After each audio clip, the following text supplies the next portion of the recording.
Hello, I'm Dr. Maria Nemeth again. You know, one of the things I do in life is coach people. A coach is someone who gives you some tools that you can use to make your life easier. So in this section, the whole purpose of what we're going to be doing is to give you some tools to give you the best holiday season ever. I'm going to read some of them out to you, and you may want to take notes or listen to this again, because I think you'll find some gems in here that are going to be worthwhile for you. The first one is give yourself plenty of time to shop. In our last section, you heard me talk about the woman who rushed through her lunch hour just to get some presents quickly. Now, that doesn't sound like fun, and it also ends up costing more money than it needs to cost you. Ask people to make a list of the presents they want. I actually did that one year and have been doing it ever since. Because when I asked my loved ones, what would you really like for Christmas? They usually come up with A, something they really want, and B, it doesn't cost as much as the gift I would have given them. And it means something to them. So ask your loved ones. Here, I'm going to read some more. Don't shop when you're tired, depressed, hungry, or irritated. Don't do it. It's like, don't go to a market when you're hungry because you'll buy a lot more to eat. It's the same thing when you're tired and depressed. These emotional and physiological states actually lead to overspending because we can't resist. We don't have that no factor built in when we do when we're rested. Next, think of gifts that don't require a lot of spending. I know a man who gave his wife a coupon book. He made it himself. When she opened it up, it was for a massage for an hour. He actually gave her 2 free massages that he was going to do himself, you know. The next was he would do all the housework and the dishes for an entire week without complaining. The third was to take her out to dinner and a movie at her favorite restaurant, which, by the way, didn't cost a whole lot, but was very romantic. She reported to me this was the best holiday season ever because when she was down or tired, she'd pull out one of those coupons and he'd dutifully fulfill it. So think about that for someone you love. Next, make a shopping list before you go. Put the people's names on it.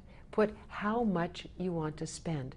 Don't deviate from that list. Even if you hear this little voice inside that says, well, just in case. No. That just in case spending is going to haunt you on January 1st. Don't do it.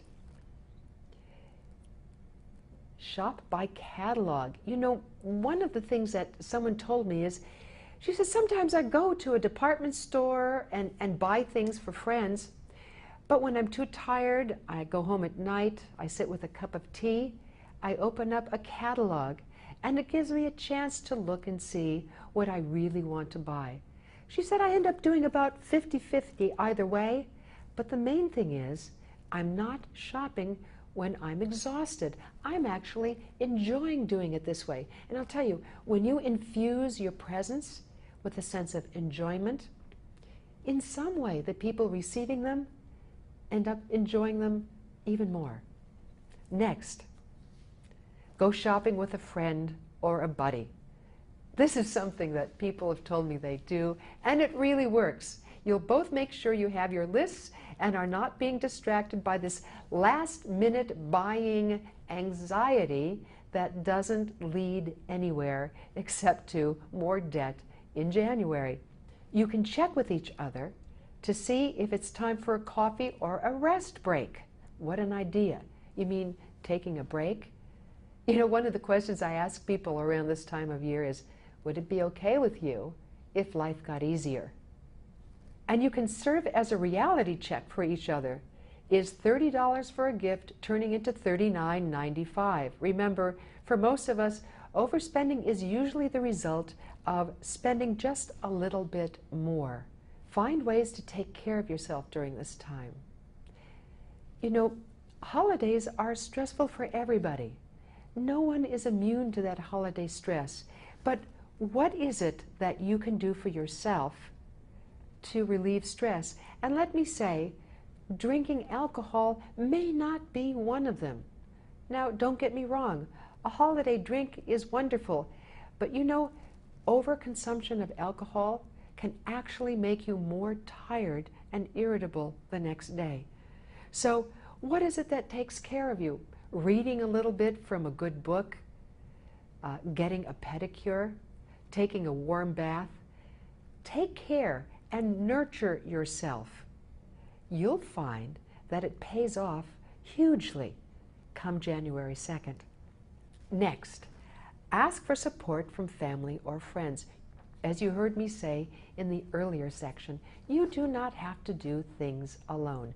You really do not. And if you ask people to support you in making holiday festivities special, they have a sense that they're participating too. And when everyone participates, everyone has more fun. So let the support in.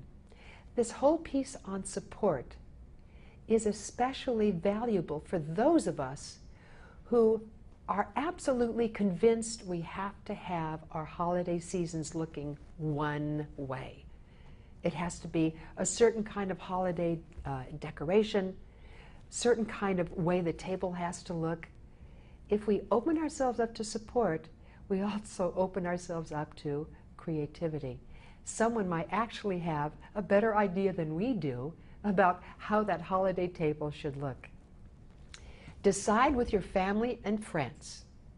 Do we want to give each other a bunch of little gifts or one bigger gift? For example, one man told me that in his family, everyone decided on one big present, and so names were pulled from a hat to determine who got what for whom.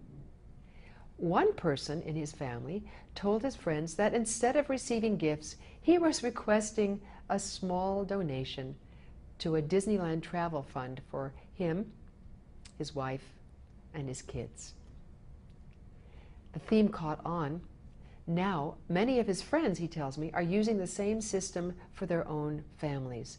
One nice gift versus a whole lot of small ones.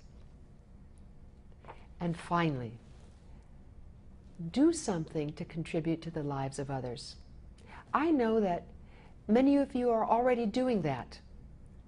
But in the holiday season, this is a time to experience a sense of gratitude for what we have. And gratitude is also linked in a very direct way to our sense of making a difference in the lives of others. Is there a program that you want to donate to? Is there some meal you want to serve in a community meal project? Find some way of contributing to other people, and you will have a sense of gratitude in your own life. And by way of contributing to the lives of others, think about this. Is there a person in the checkout counter at the department store or the market who's been working long, late hours, has had so many people yelling at them for one reason or another because they're stressed at holidays? What would it be like for you to reach over to that person and say to them, thanks for doing a good job for everyone. I know you're working long hours and many people are hassled around you, but I want you to know I appreciate what you're doing for us. Find a way of expressing appreciation for the people that you love. One of the best reasons for having a holiday season is because it gets us in touch with the love and the values that inform us, that make our lives worth living. And so one of the ways of capturing that is to express your gratitude to others for them being in your life. Try this out and try all of the other suggestions, the ones that seem to apply to you, try those out. And I guarantee, as your coach, that you will have the holiday of your dreams, the best holiday yet. Thank you.